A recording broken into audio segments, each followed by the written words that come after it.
స్వస్తి శ్రీ విశ్వావసునామ సంవత్సరం 2025 ఏప్రిల్ 5 శనివారం.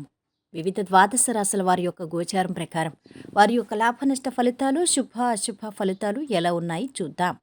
అంతకన్నా ముందు మా ఛానల్ని మీరు మొదటిసారి చూస్తున్నట్టయితే కనుక ఛానల్ని సబ్స్క్రైబ్ చేసుకోండి. పక్కనే ఉన్న బెల్ ఐకాన్ని యాక్టివేట్ చేసుకోండి. దీనివల్ల మేము చేసే ప్రతి వీడియో నోటిఫికేషన్ ద్వారా మీ దాకా చేరుతుంది. ధనుసు రాశి వారి యొక్క గోచారం ప్రకారం వారి యొక్క లాభ నష్ట ఫలితాలు, శుభ అశుభ ఫలితాలు ఎలా ఉన్నాయో చూద్దాం. ఈరోజు ఈ రాశి వారికి శ్రేష్టమైన శుభకాలం నడుస్తుంది. దాన్ని సద్వినియోగం చేసుకోవాలి. బాధ్యతలు సమర్థవంతంగా పూర్తి చేస్తారు. ధనాదాయ మార్గాలు పెరుగుతాయి. కుటుంబ సభ్యులకు మేలు జరుగుతుంది. భవిష్యత్తుకు అవసరమైన నిర్ణయం ఒకటి తీసుకుంటారు. మంచి వార్త వింటారు. సమాజానికి మేలు చేస్తారు. ప్రతి అడుగు ఆలోచించి వెయ్యాలి. ఇబ్బందులున్నాయి. శుభయోగం ఉంది. రెంటిని సమన్వయం చేసుకుంటూ సమయానుకూలంగా నిర్ణయం తీసుకోండి. విద్యార్థులు, నిరుద్యోగుల ప్రతిభ వెలుగులోకి వస్తుంది. వాహనాలు, ఆభరణాలు కొంటారు. ఆర్థికంగా బలం పుంజుకుంటారు. ఆరోగ్యం కాస్త మెరుగ్గా ఉంటుంది. వ్యాపారాల్లో ముమ్మరం చేస్తారు. ఉద్యోగాల్లో ఊహించని రీతిలో మార్పులు ఉండొచ్చు. పారిశ్రామిక వర్గాలకు విదేశాల సంస్థల ఏర్పాటుతో శుభవార్తలు ఉంటాయి.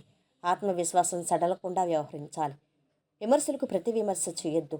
ప్రశాంతతకు భంగం కలిగించేవారున్నారు. అపార్థాలకు తావియొద్దు. కీలక నిర్ణయాలు తీసుకునే ముందు బాగా ఆలోచించాలి. బంధుమిత్రులతో సంతోషంగా గడుపుతారు. ఉద్యోగ వివాహ ప్రయత్నాలకు ఇది అనుకూల సమయం. దూర ప్రాంతంలో ఉన్న సంతానం నుంచి శుభవార్త వింటారు. మంచి శుభవార్తలు వింటారు. ఉద్యోగ ప్రయత్నాలు ఫలిస్తాయి. సామాజిక కార్యక్రమాల్లో చురుగ్గా పాల్గొంటారు. ఇక ఈరోజు వీరి ఆరోగ్యం బాగుంది. సంపద కూడా బాగుంది. కుటుంబ సభ్యుల అండదండలు బాగున్నాయి. ప్రేమ సంబంధిత విషయాలు అధమంగా ఉన్నాయి. వృత్తి వ్యాపారాలు బాగున్నాయి. వైవాహిక జీవితం అధమంగా ఉంది. ఈరోజు వీరు పాటించవలసిన పరిహారం: అభివృద్ధి చెందుతున్న ప్రేమ జీవితం కోసం పేదవారికి కుంకుమ పువ్వు రంగు తీపి హల్వాను పంపిణీ చేయండి. మొత్తం మీద ఈ రాశి వారికి ఈరోజు శుభ ఫలితాలు గోచరిస్తున్నాయి.